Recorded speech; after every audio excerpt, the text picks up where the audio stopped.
Bon, bonjour, je m'appelle Pierre Stamboul, j'ai 58 ans, je suis professeur de mathématiques à Marseille.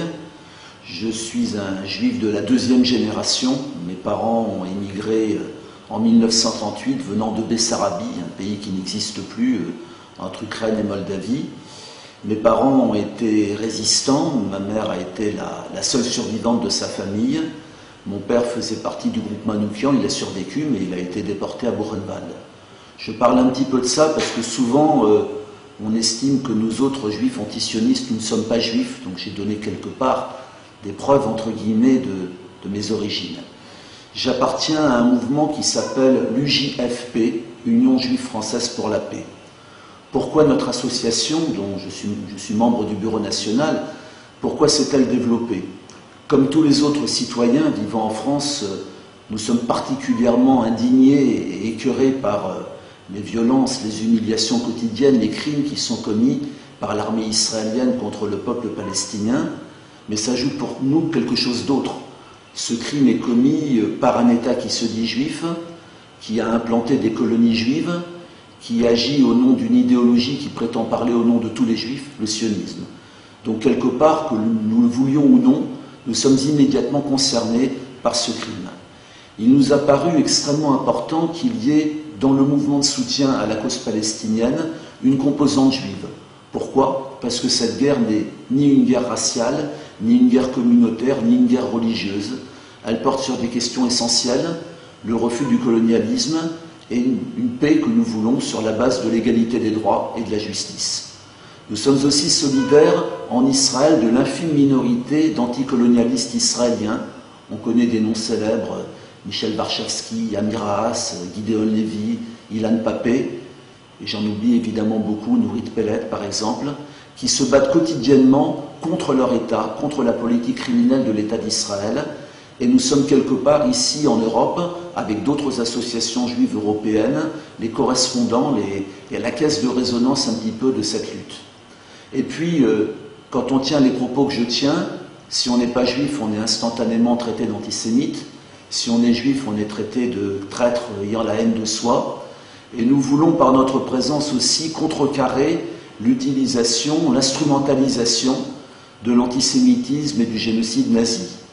Oui, dans mon passé, j'ai grandi complètement avec le souvenir, même plus que le souvenir du génocide, puisque la majorité de ma famille a disparu. Et nous ne tolérons pas qu'au nom de ce crime bien réel commis par l'Europe, les Palestiniens qui n'ont pas le début d'une responsabilité dans ce crime paient aujourd'hui 60 ans après pour cela. On dit souvent que cette guerre est compliquée. En fait, elle ne l'est pas. Il y a un crime fondateur qui a été commis il y a 60 ans, la catastrophe, la Nakba.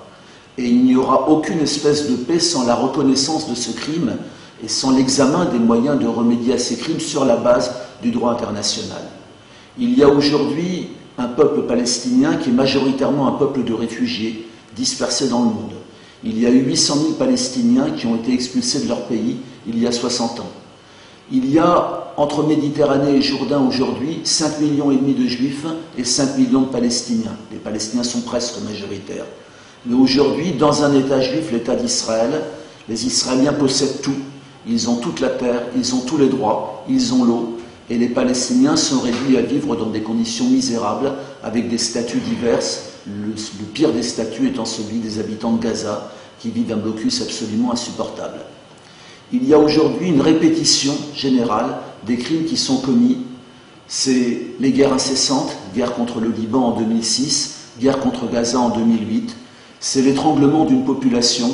À Gaza, les convois ne passent pas. Ce sont les humiliations permanentes, ce sont les checkpoints. 500 000 Israéliens vivent dans des territoires occupés depuis 1967.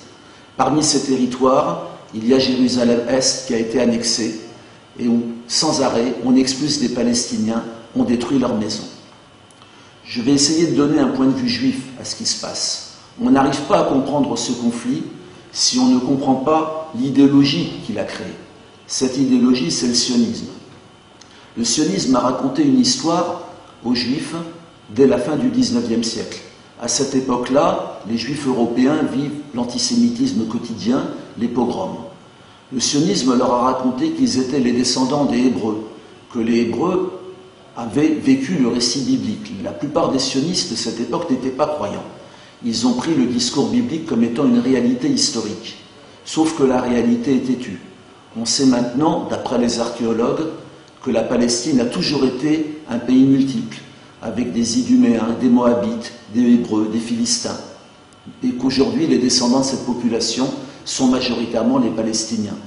On sait qu'il n'y a probablement jamais eu de royaume unifié que les sionistes essaient aujourd'hui de recréer, qu'il n'y a jamais eu de conquête sanglante de Canaan que les colons sionistes en Cisjordanie essaient aujourd'hui de recréer. Pire, la légende sioniste dit que les Juifs sont un peuple race. Seuls les nazis s'étaient permis de dire que les Juifs étaient une race. Et que les Juifs seraient les descendants des Hébreux et seraient les descendants de ceux qui ont été expulsés par les Romains en 70 après Jésus-Christ. Un livre qui vient de sortir, celui de Shlomo Sand explique qu'il n'y a eu ni exil ni retour. Autrement dit que les Juifs ne sont pas les descendants de ceux qui sont partis. Ils sont les descendants de convertis, de Berbères pour les Juifs du Maghreb, de Khazars ou d'Allemands pour les Juifs d'Europe, ou d'Espagnols pour les Ladinos. Ce qui signifie que toute la théorie aujourd'hui qu'on enseigne en Israël dès le début, vous avez été en exil dans des pays de sauvages, dans des pays qui vous persécutaient, et nous vous avons offert un pays, cette théorie est fausse. Elle masque la réalité de ce qui s'est passé. La réalité de ce qui s'est passé, c'est dès 1900, un projet de conquête, un projet colonial, un projet qui petit à petit a marginalisé le peuple palestinien, l'a privé de sa terre, a commencé à le déporter et a programmé dès le départ une véritable purification ethnique, un nettoyage qui s'est achevé en grande partie en 1948. Le projet sioniste ne s'arrête pas là. Il prétend parler au nom de tous les Juifs. Il a inventé une théorie comme quoi les Juifs ne pouvaient pas vivre avec les autres peuples, que le mélange était impossible, que la lutte contre l'antisémitisme n'avait strictement aucun sens, que la lutte pour l'émancipation était inutile. Les sionistes sont isolés de la majorité des Juifs dont nous nous réclamons quelque part, qui se sont battus sans relâche pour l'égalité des droits de tous, pour l'émancipation et contre le colonialisme. La conquête de 1948 a été une véritable conquête coloniale, elle a été l'expulsion d'un peuple. Je voudrais dire maintenant que depuis 1967, la situation a considérablement empiré. Les sionistes ont installé 500 000 personnes en Cisjordanie et à Jérusalem. Ils ont programmé ce qu'ils appellent la fin de la guerre, l'achèvement de la guerre de 1948, c'est-à-dire l'expulsion définitive des Palestiniens. Il n'y aura pas de paix juste avec le sionisme. Ce projet, pour nous, ressemble à quelque chose comme l'apartheid. Il faudra quelque part dépasser ou en finir avec ce projet pour arriver à une véritable paix. Et aujourd'hui, puisque cette paix n'est pas possible, puisqu'on s'aperçoit qu'en Israël, les gens ont été formés, le complexe de Masada, à avoir peur de tout le monde, à croire que s'ils reculent, s'ils font la moindre concession sur les droits des peuples palestiniens, ils vont disparaître. La seule solution aujourd'hui est une pression énorme de tous les citoyens contre l'État d'Israël. Cette pression, c'est un projet qui est né des ONG palestiniennes, ça s'appelle BDS, Boycott des investissements sanctions. Il s'agit de boycotter politiquement, économiquement, moralement, culturellement, scientifiquement, sportivement, de toutes les façons, l'État d'Israël jusqu'à la fin de l'occupation. Ce projet doit être mené avec force. Il faut forcer tous les États aujourd'hui à cesser l'impunité de l'État d'Israël qui permet la continuation des crimes et qui permet la continuation de l'occupation. Il faut aussi, et ça me paraît très important, que les crimes qui ont été commis, les crimes qui ont été commis au Liban, les crimes qui ont été commis à Gaza, ce n'était pas une guerre, c'était un massacre contre un peuple qui a fait 1500 morts, que les responsables de ces crimes soient jugés. Parce qu'aujourd'hui, la seule solution dans le droit, c'est de juger les auteurs des crimes, crimes de guerre ou crimes contre l'humanité.